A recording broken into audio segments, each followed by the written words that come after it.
Hello, my name's Bob Whipple, and I'm also called the Trust Ambassador.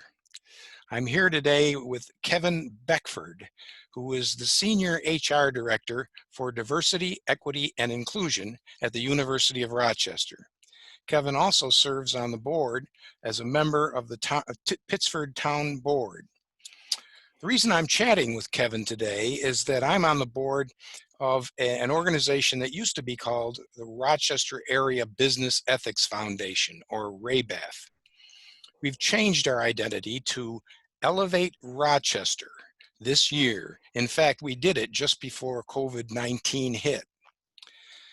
Since 2002, we have run an annual event to identify ethical organizations in our region and celebrate them with an Effie Award in the fall. It's always been our vision as an organization that Rochester be the gold standard of ethical cultures. As a result of COVID-19 this year, we decided that the ethical thing to do was postpone our 2020 Effie contest to 2021, thus giving us the opportunity to elevate Rochester in a different way this year. Part of that change is a series of interviews, such as I'm having with Kevin today.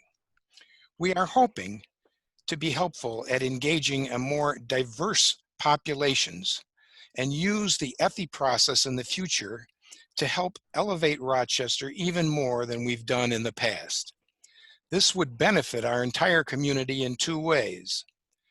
Organizations with strong ethical cultures are more profitable and sustainable than those with weak cultures. And two, celebrating the best ethical cultures will highlight what is going right in our community and give higher visibility to that, thus elevating Rochester to become the gold standard. So Kevin, I want to ask you for your ideas on what Elevate Rochester can do to contribute. Well, I think one of the things that's been historically for me in 28 years now in the business world, I spent about 18 years with Eastman Kodak, and then 10 years after that in banking and finance. And one of the things that was really, I would say, a good learning sort of point for me as I grew in my leadership career over time was the importance of ethics.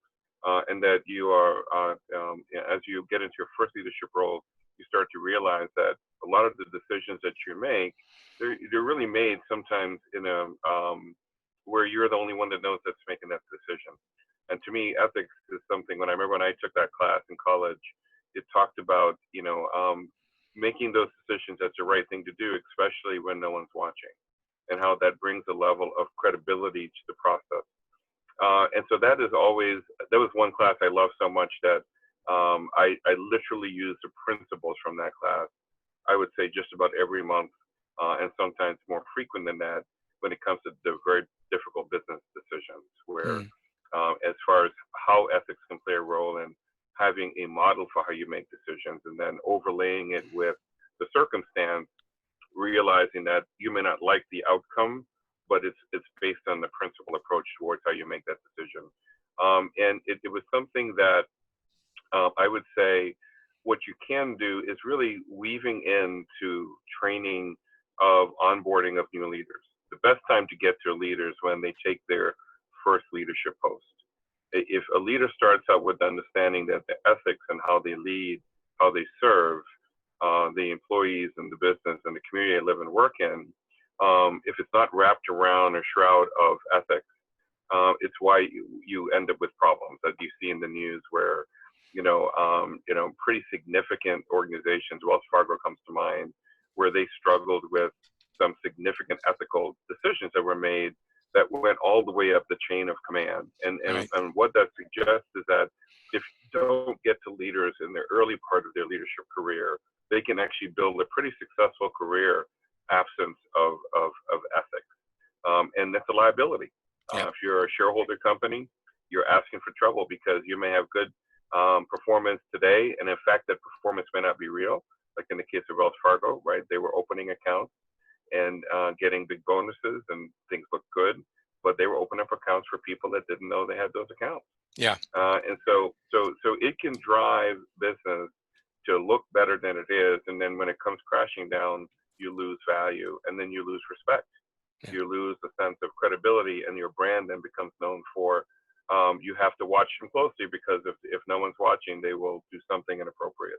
Right. So ethics to me is as important, if not more, than what you do, because if you're a very strong ethical company, throughout every part of your value chain, from your individuals, your employees, individual contributors, your leaders, all the way up, where you show that sometimes a decision is made that's ethical, that may be costly, Yep. but at the same token, what you end up getting is the renewed benefit. In fact, I remember a story about the Brownie camera in the early days of Kodak, whereby there was a mistake that was made, and so George Eastman decided to recall every camera and fix it and send it out at a huge cost.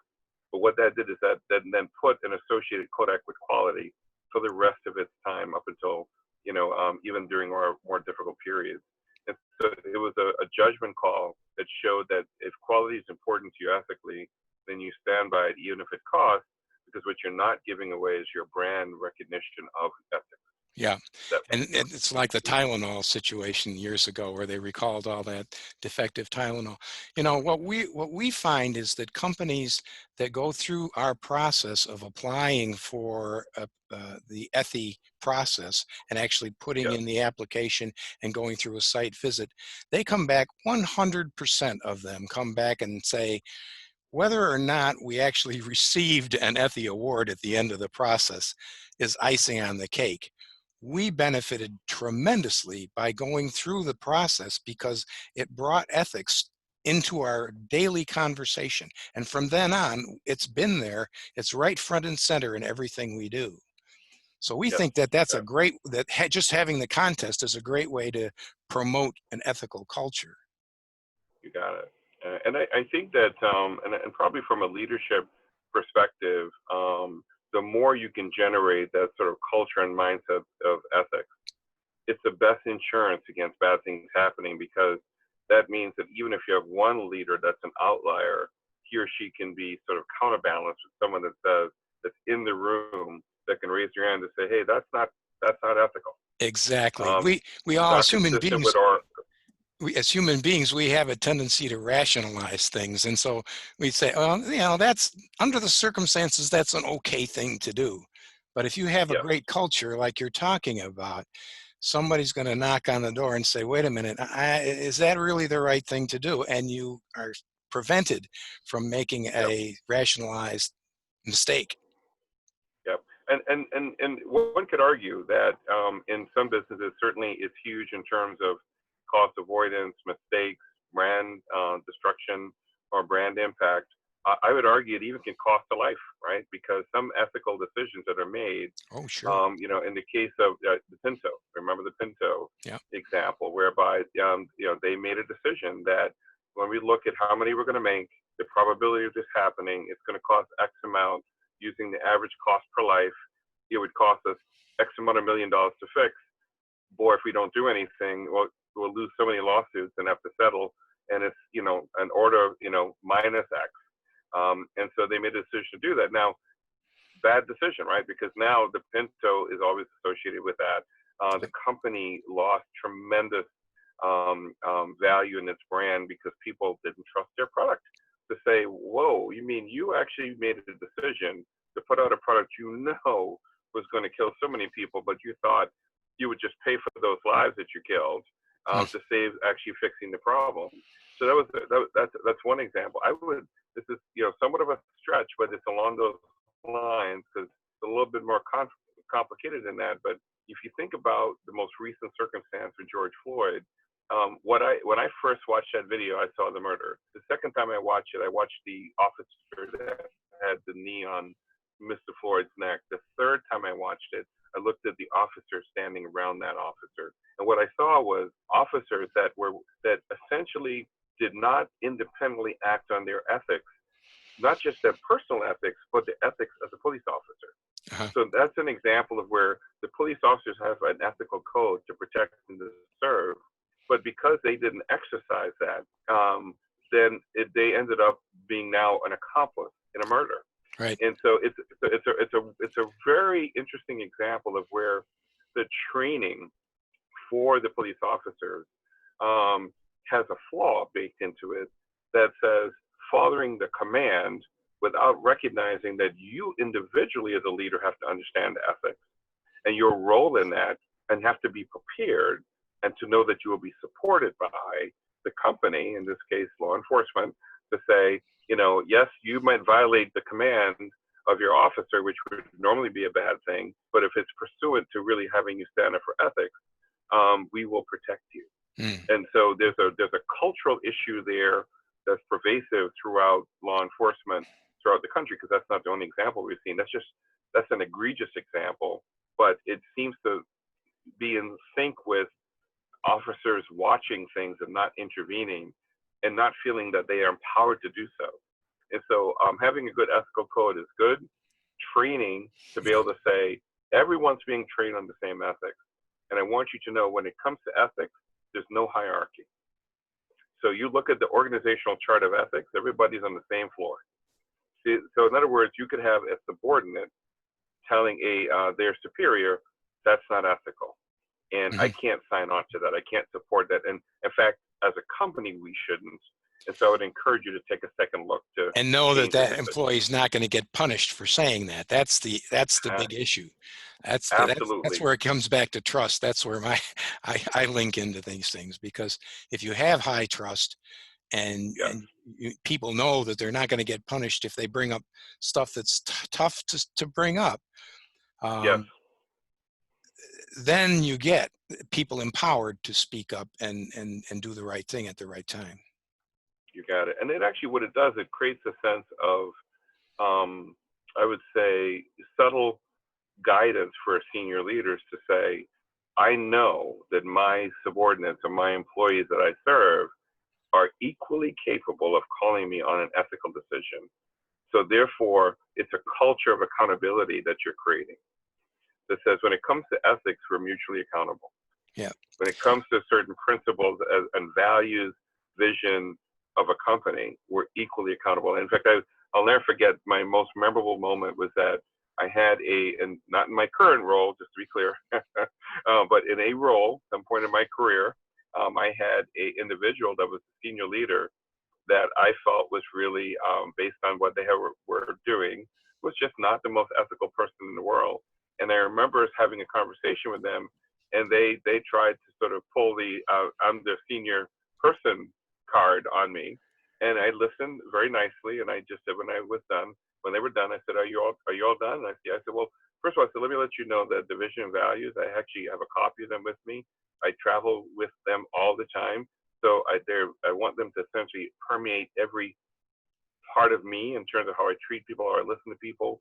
I said, and also for days like this, where I have a senior leader that's telling me that you have your own set of values, I want you to know that we only have one set of values as a company, and your title does not entitle you to your own set of values. So I feel confident I'm standing on and in front of our values right now. I don't believe you are. So I would strongly suggest you reconsider your decision, and if you don't, I'm fully prepared to escalate this beyond you. I said, and remember, just to remind you as I close, one key part of our values is retaliation. I said, so I would encourage you that if you don't like what I'm saying, I'm not against you. I just cannot stand with you because you're creating a set of values that does not comport with the values that you and I signed on to. And I got up and I left the room, and nothing. What happened is that leader changed their mind. Now the next day when I swiped my card, I was a little nervous. I was like, is the little green light coming on? But I got to tell you, you have to be prepared to do that, and I have to tell you that leader respected me after that, in a way that was different, because tremendous he realized, courage. Yeah. Oh my gosh, he realized that something. You actually helped me from doing something that could have cost him his career. So we weren't friends, but there was a modicum of respect that I picked up that day that I did not have before. And you demonstrated a principle that I always espouse, that values are great. It's great to have values. It's more important to absolutely always live the values and especially when it's inconvenient, expensive, or difficult to do, that's Yeah. when the values do you the most good.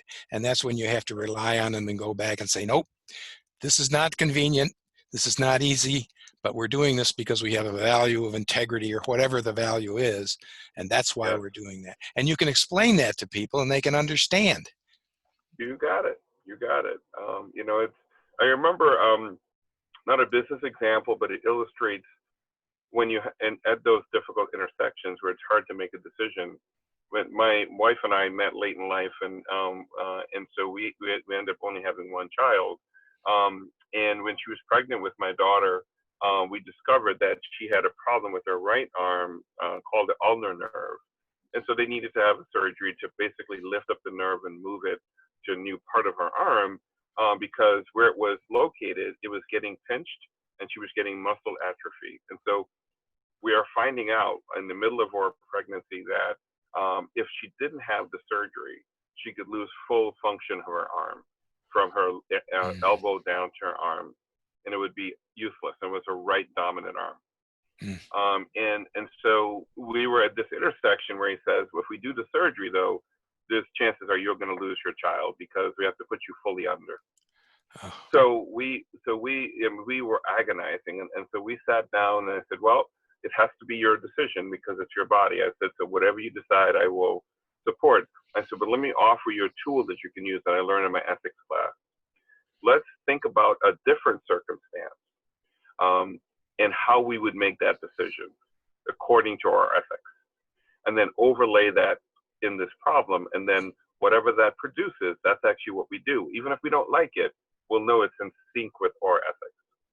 And so that's what we did. And she said, okay. So she says, well, I said, well, if you know, if there was anything that we had to do that was important, like so if we had cancer or something like that, would we pursue that? To get that done because to save your life. And then she says, you know something? No, I would not do that because, I've had a good life and I would not jeopardize the beginning of my child's new life. And so I would wait to do my chemotherapy after our child was born. I said, okay, let's overlay it to this problem. And she says, that's easy. And we hold off on the surgery. And we sat down with the surgeon and say, well, the day after as soon as she's able to come out of the hospital, and we ended up having a C-section, within a week she was in and had surgery, and we were able to stop the damage. And she still has full use of her arm, but it's just not as strong as her other arm. But we use that sort of ethical sort of approach to say, well, use a totally different circumstance that's not maybe as emotionally charged, and then overlay it to say, how do our principles guide us through this intersection? that's great. And so it And was there's the standard Kantian approach, or the very different ethical tools. That the trick is to first recognize that you have an ethical dilemma. A lot of yes, people yes, have one and don't realize it. And so you got it. therefore they're making compromises and decisions that are not appropriate. But once you can get to a point where somebody says, this really is an ethical issue here, now we have lots of different tools in our Yes, ethical tool bag to go in and analyze and figure out in this circumstance what is the right thing to do. Well, you Kevin, got I it. know you've got an event to get to, and I really appreciate you're actually in your car right now. You're not driving, but No, yeah. But I did throw up a virtual background so you didn't see the car. So I. I really appreciate your chatting with me. And you and I are friends from when we worked together on the African American Leadership Development Program. So I look forward Yes, to seeing you there again. And thanks very much for taking the time to work with us today and share some knowledge. I appreciate it. Thank you so much for having me. All right, take care.